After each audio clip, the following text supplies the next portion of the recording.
It's basically the amount of sound that you are getting out of the height that you are playing at. So if I am playing at this height and I play with a light touch, I might have a slow stroke from the resting position or starting position into the head and have more contact on the stick and less space for the stick to vibrate in my hands, so I can like literally choke off the sound.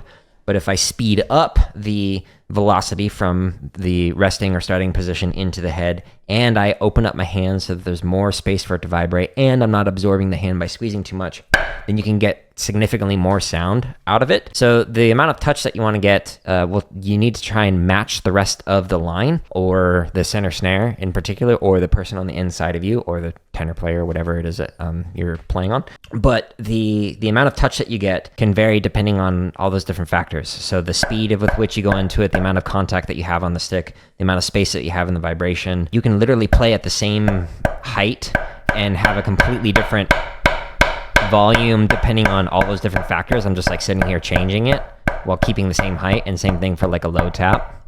You can have very loud low taps with very fast speed, or you can literally choke off the sound and still play it at the exact same height.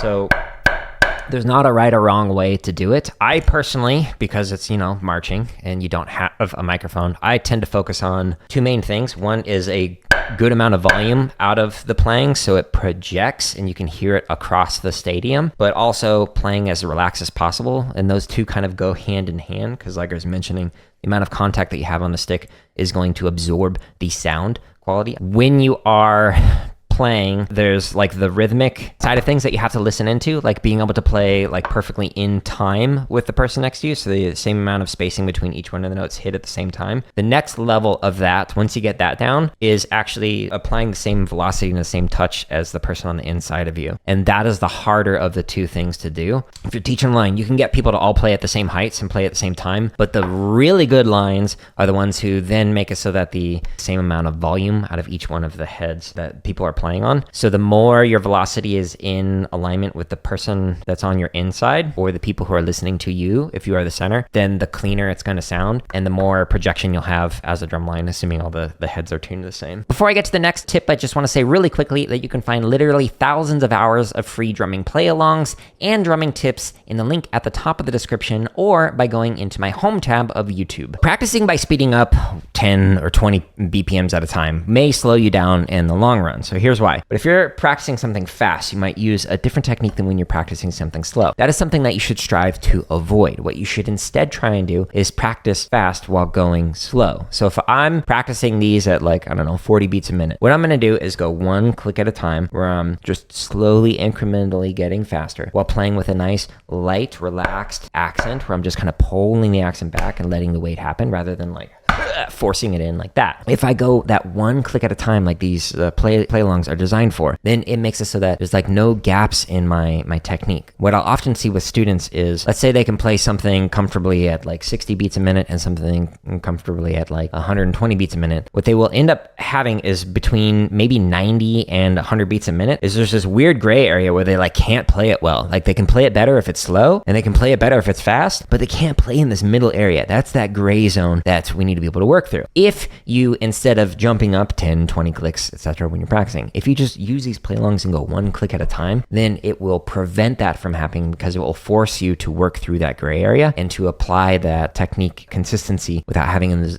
those mechanical changes in your hands. Let's say you're going from a wrist technique to a finger technique when you're going slower to faster. This can help you to expose that and to try and work through that. I highly recommend going through these by playing fast while going slow and just going one click at a time faster. For any one of these play-alongs, let's say you want to work on, your accent taps or something, you can go into the description in here, for this particular exercise, and open this up, and it shows you the BPM, so you can just find whatever you want to work on. So if you want to start off at 60 BPMs, you just click right here, and then it'll go gradually speed up 1 BPM at a time. If that's too slow for you, cool, you can start off at, 130 BPM and go all the way up to 200, whatever it is that you need to work on. We've got huge range for all of these thousands of free play-alongs. One of the things that really separate the amazing drummers from the average drummers is the level of consistency that they'll have. Not only with mechanics in terms of being able to play it the same way, but the consistency mentally to be able to focus enough that you're not getting distracted and you're not thinking about prior mistakes or potential future mistakes, and then it snowballs into making things worse. So the really good lines are the ones that play the same thing several times in a row and it sounds the exact same way, whether it's clean or not. So is it consistently dirty in one spot? Cool. Then the tech can know to refine something. But if it's inconsistently dirty in several different spots, then it's like, well, do I need to work on the check before the roll? Do I need to work on the flams? Do I need to work on the accent taps? Like, what do I need to do? So that consistency comes with repeated exposure and practice. One of the ways to develop that consistency with your own playing is to practice stuff slow, like I'm doing with this Chut Cheese grid, but also work on just like developing your focus. When I was teaching drumline, I would constantly focus not just on the playing side of things, but also trying to develop the mental side of things to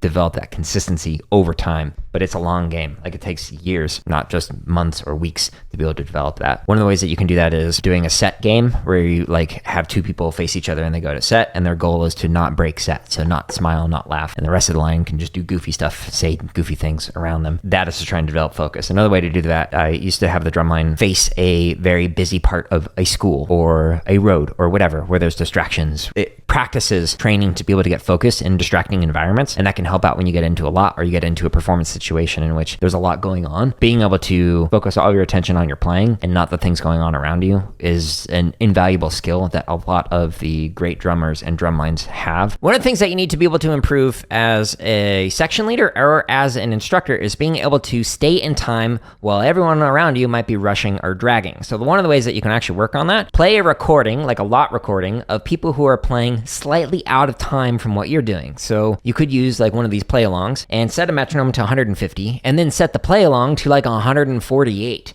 and then sit there and try and play along to the metronome playing at 150 while the play along is just slightly out of tempo from what you are doing, or while listening to like a lot clip, etc. So that's one way that you can actually practice being able to stay in time while everybody else around you is rushing and dragging, which is something that a lot of like beginner section leaders and beginner instructors have a difficulty with because they want to follow the ensemble because that's what they have been kind of socialized into doing for potentially years of performing as an ensemble. So you want to like fit in with a group, but when you are the section leader or the center or you are the instructor, you need to be able to focus on staying in time while everybody else might be out of time. And so that's one way that you can actually practice that. Here's some ways that you can learn an exercise like this. So this exercise works on your 5-stroke roll timing. So it has check, then a slurred interpretation of a 5-stroke, a normal, then a rushed, and then a normal. If you're working through this, first thing what I recommend doing is just hit play on the play along using whatever BPM you want, using the timestamps in the description. Second time you play through it, mentally visualize yourself playing through it while you're still, again, just listening. Third time you're playing through it, play along with your wrists, just like